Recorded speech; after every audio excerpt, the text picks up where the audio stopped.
So yes, you join me here on day 2 where we are in Cirkewwa. I have just done a beautiful little dive just over there on the Tugboat Rozi. So without further ado, let me bring you along.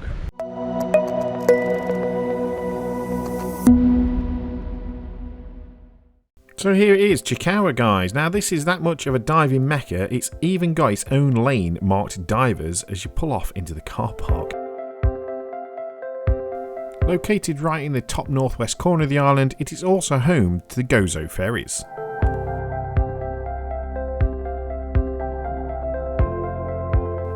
Now when I say that Cirkewwa is a diving mecca, I really do mean that. I mean, this is the car park on a Sunday afternoon and you can see absolutely chocker. I mean, there was literally every dive centre there that I know of, and even some that I'd never heard of before. But here's ours, Aquatica, by far the best. But that's enough of the sightseeing, guys. Let's get underwater and check out the first dive of the day, which is the Tugboat Rozi.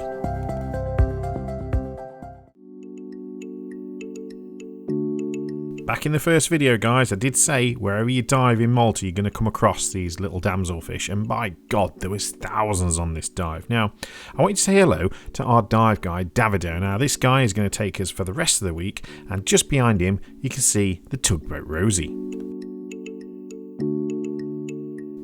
Interestingly, the Tugboat Rozi is the first wreck that they sunk in Malta to make an artificial reef, so this is the wreck that kicked it all off. Now here we're looking at some footage shot by my good friend Brian Davis from Brian Davis Scuba on the Paralens Vaquita 2. And very nice it is too, with its inbuilt colour correction. Very snazzy.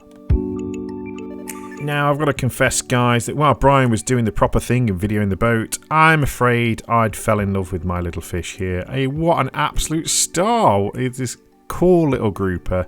Look at his holographic eyes, he's like hypnotising me. But yeah, I spent far more time with this little fella than I probably should have done, to be honest with you. But look at him, he's so cute and so friendly, and this is why I love diving, guys, because you just don't get this close to critters on land, do you? You just don't, and it's absolutely magical. And if I could ever pet fish, this guy would have been it. Just hanging over the stern of the boat now, guys, before we go and head off into the engine rooms, because this tug would have had a couple of massive engines to let it do what it needed to do.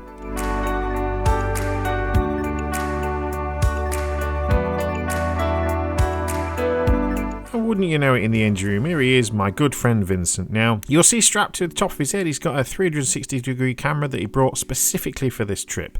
And my heart goes out to him because I don't think it worked right once all week.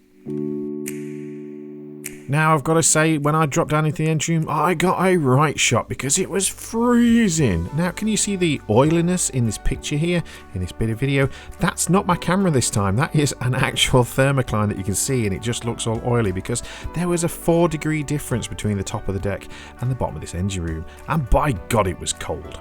Now, the engine room itself is pretty Spartan. They have removed the engines before they sank the boat, and it's basically just a hole. There's a few bits of pipe, a few engine mounts, and sort of the big gullies there where the props would have gone down. But apart from that, there's not really too much to see.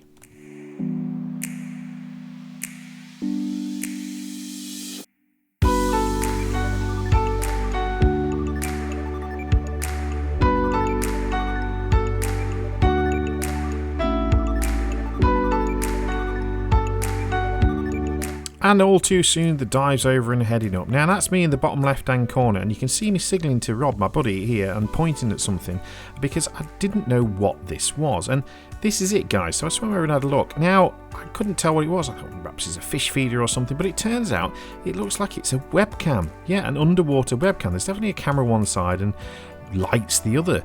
So if you know where the feed is or have the link for the feed to this, please do get in touch, because I've done extensive research on Google for about 30 seconds and I couldn't find it, which obviously means it can't be found. But yeah, if you've got a link or something, then please do get in touch. I'd love to find out a bit more about it.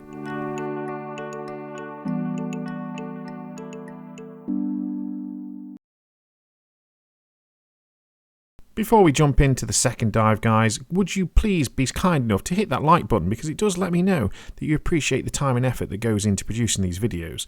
So anyway, without further ado, let's go and do the jaws. So virtually right at the start of the dive, guys, I come across this little guy, this cracking little octopus, who you can see here is building his little barrier wall against me. So I thought I'll try and be nice, and I'll do my little finger trick. So what normally happens with these is if you put a finger out like I've got here and you're nice and calm and steady and don't move around too much, normally they can't resist having a little explore, and a little tentacle will shoot out and grab hold of you and just check you out. Unfortunately, this guy really wasn't playing, and after a couple of minutes, I'm afraid all the fireworms around me started thinking I was food and were trying to start eating me, so it was time to leave. I mean, God, get away, you horrible little thing. Fortunately, just down the way, I came across this guy who, while he was a bit far into this crevice for me to try the finger trick, wasn't half as camera shy. This rock formation is called the Old Man's Nose, and it's, yeah, spot on, isn't it?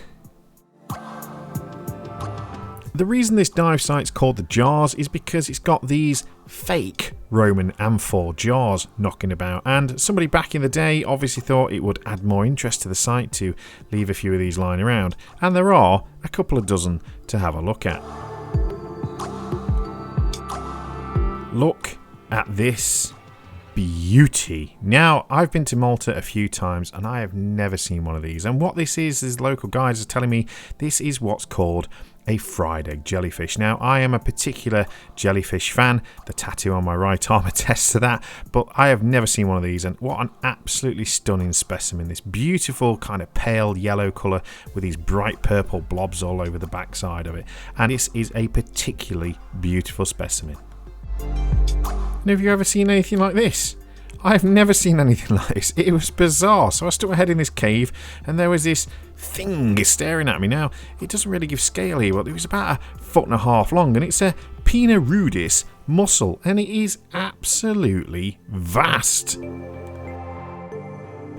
So all in all, guys, an absolutely top day's diving with a little bit of everything. A fantastic wreck with some fantastic heritage, being the first one ever sunk in Malta deliberately, and then an absolutely fantastic reef dive with so much really cracking wildlife to have a look at, and certainly things that I've never seen, even though I've been to Malta 4 or 5 times already. You absolutely cannot fault it, and if you're going to Malta and you're going diving, you cannot miss this. We're off to Gozo tomorrow, but we'll be back here the day after, where we're doing the other famous wreck on this site, and then we'll do the right arch. So that's it for this one, but as always, I'll catch you on the next one.